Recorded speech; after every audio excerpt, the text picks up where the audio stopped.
Hello friends, Seethamma వాకిట్లో సిరిమల్ల చెట్టు ఎప్పుడు 2013లో రిలీజ్ అయింది. నేనైతే ఆ టైంలో థియేటర్లో చూడాల.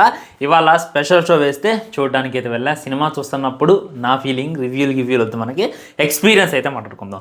అప్పుడు సినిమా రిలీజ్ అయినప్పుడు నా ఫీలింగ్ ఎట్టుండేదంటే, మహేష్ బాబు మరియు మన వెంకటేష్ గారు కలిసి ఒక సినిమా తీయబోతున్నారంట. అది అన్నప్పుడు అప్పుడంటే నేను కొద్దిగా నిబ్బ ఆలోచనలు ఎక్కువ ఉంటాయి కదా. ఏమనుకునేదంటే, వాము మహేష్ బాబు వెంకటేష్ గారు కొట్టుకుంటారేమో, భయంకరమైనటువంటి యాక్షన్ సినిమానేమో, అది అనుకున్నాను. అప్పుడు థియేటర్లో చూడాల. టీవీకి వచ్చింది, చూసిన ఇదేందిరా ఎలా ఉంది. నిజం చెప్తున్నా, హానెస్ట్గా చెప్తున్నా, నాకు ఆ టైంలో సినిమా అసలు నచ్చలా. ఏంది మొత్తం ఏదేదో సొల్లు సుతారం ఉంది, ఒక ఫైట్ లేదు, ఒక యాక్షన్ సీన్ లేదు. మన మహేష్ బాబు గారు పోకిరీలో ఆ రేంజ్లో ఫైట్లు చేసి ఇందులో ఏంది ఇంకో టెంకా చెప్పులిచ్చి కొడతానని చెప్పి నిజంగా అనిపించేది భయ్య. కానీ అప్పుడు ఆ సినిమా అర్థం కాలన్నమాట. అసలు చిన్నోడు చూస్తున్నట్టయితే తనకి ఇష్టం లేకపోయినా కానీ ఆ లైఫ్ని లీడ్ చేద్దామని చెప్పి ఇది చేస్తూ ఉంటాడు. పెద్దోడు చూసుకున్నట్లయితే ఇష్టం లేనటువంటి పని అసలే చేయడు. బరువు అనుకుంటే బరువు, సులువు అనుకుంటే సులువు అని చెప్పి ఆ సాంగ్ వింటున్నప్పుడు అప్పుడు ఏమనిపిలా. కానీ నిజంగా ఎదిగిన తర్వాత మన ఇంట్లో ఖాళీగా ఉన్నప్పుడు, మనకి ఇష్టం లేనప్పుడు జాబ్ చేస్తున్నప్పుడు, ఎప్పుడు నవ్వే నాన్న ఉన్నప్పుడు, ఎప్పుడు సపోర్ట్ చేసే అమ్మ ఉన్నప్పుడు, ఏమీ మాట్లాడిన చెల్లి ఉన్నప్పుడు, వెనకున్నటువంటి బరువులు ఉన్నప్పుడు, సమాజంలో ఏం చేస్తున్నారా, ఏదేం చేస్తున్నావా అని అడిగి ఎదురోడు ఉన్నప్పుడు ఏమనిపిస్తుంది అనేటటువంటిది నాకైతే ఇప్పుడు అర్థమైందనమాట. నిజంగా ఆ సినిమా ఇప్పుడు రిపీటెడ్ వర్షన్లో చూసినా కానీ చాలా ఇదిగా అనిపిస్తుంది అనమాట. ఇప్పుడు ఈ క్యారెక్టర్ కూడా ఒక ఎపిక్కే అనమాట. రేలంగి మావే చూసుకున్నట్లయితే అందరినీ నవ్వుతూ పరకలిస్తాడు.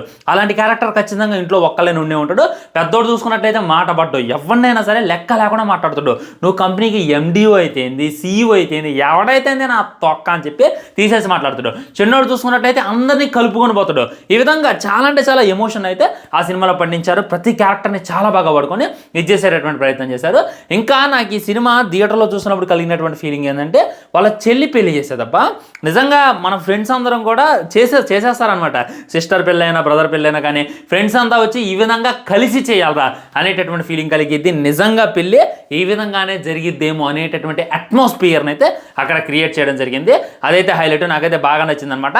ముఖ్యంగా ఈ సినిమాలో నాకు బాగా నచ్చేటటువంటి ఇంకో ఎలిమెంట్ ఏదో ఉందంటే ఇంటర్వెల్ అనమాట. అక్కడ అన్నదమ్ములు ఉంటారనమాట. సీరియస్లీ చెప్పాలంటే నేను మా తమ్ముడు తండుకుంటాం కూడా కాకపోతే. కానీ అక్కడ చూసుకున్నట్టయితే జస్ట్ ఇగో క్లాష్లు అనమాట. ఇద్దరు ఒకరినొకరు చూసుకుంటారు. ఆ తర్వాత పూలకండి అనడం, అక్కడ నుండి వెళ్ళిపోవటం, అక్కడ భయంకరమైనటువంటి బ్యాక్గ్రౌండ్ మ్యూజిక్.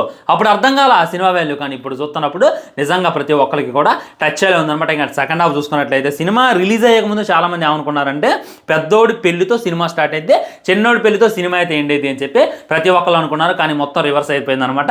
పెద్దోడి పెళ్లితోనే సినిమా అయితే ఎండ్ అయిపోద్ది. ఇక చిన్నోడి పెళ్లి ఎప్పుడైంది అనేటటువంటిది సెకండ్ అనమాట. ఇంకా ఈ సినిమాలో బాగా హైలైట్ అనిపించేది మన Samantha and Mahesh Babu love story అనమాట. నెక్స్ట్ లెవెల్ ఉంటుంది. అసలు మహేష్ బాబు మాట్లాడేటటువంటి తీరు ఉంటుంది. ఇప్పటికీ మహేష్ బాబు అన్న ఎన్ని సినిమాలు చేసిండు అనేటటువంటి అనవసరం. అటు ఇటుగా ఒక 29 సినిమాలు చేసిండు కదా. కానీ ఏ సినిమాలో మాట్లాడినటువంటి మాటలు, ఏ సినిమాలో చేయనటువంటి ఎటకారం ఈ సినిమాలో అయితే కనపడింది అనమాట. ఆ కామెడీ అట్టాడిది గాడిది గుడ్డు. నిజంగా యాటిట్యూడ్ కావాలి అందరికీ. ఈ సినిమా ఏదో ఫ్యామిలీ ఓరియంటెడ్ సినిమా, లవర్స్కి పనికిరాదు, వాళ్ళకి పనికిరాదు అనుకుంటాం. కానీ ఇప్పుడు చూడండి, సమంతని అంతలా లవ్ చేస్తారు, సమంత కూడా అంతలా లవ్ చేస్తుంది. ఈ విధంగా వీళ్ళ ఫ్యామిలీ మధ్య గొడవలు వస్తాయి. గొడవలు వచ్చిన తర్వాత సమంత తనతో మాట్లాడదు అనమాట. నాకు కూడా వస్తుంది, బొగ్గ కందిపోయి అంత అందగత్తి వస్తుంది అని చెప్పి సమంత అనుకుని ఆ తర్వాత మనోడు బాధపడతా ఉంటాడు. గాడిద గుడ్డు అనుకుంటాడు. ఆ యాటిట్యూడ్ అందరికి కావాలనేటటువంటిది కూడా ప్రతి ఒక్కరికి అర్థమైంది. నాకు తెలిసి షోస్ ఉన్నాయో లేదో కానీ షోస్ ఉంటే డెఫినెట్లీ వెళ్ళండి భయ్య. మనందరికీ టచ్ అయ్యింది. మన లైఫ్ని చాలా క్లారిటీగా క్లుప్తంగా చూపించేటటువంటి ప్రయత్నం చేశారు.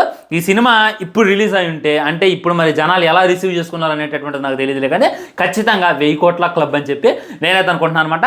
అండ్ మహేష్ బాబు వెంకటేష్ నిజంగా అన్నదమ్ములేనా అనేటటువంటి ఫీలింగ్ కలిగింది. నిజమైనటువంటి అన్నదమ్ములు కూడా ఇంతలా నటించాలనేటటువంటిది కూడా ఉంటుంది. అండ్ క్లైమాక్స్ కూడా సూపర్ ఎండింగ్. ఇంకా సాంగ్స్ బాబా నిజంగా తిరుగుతూ ఉంటాయి.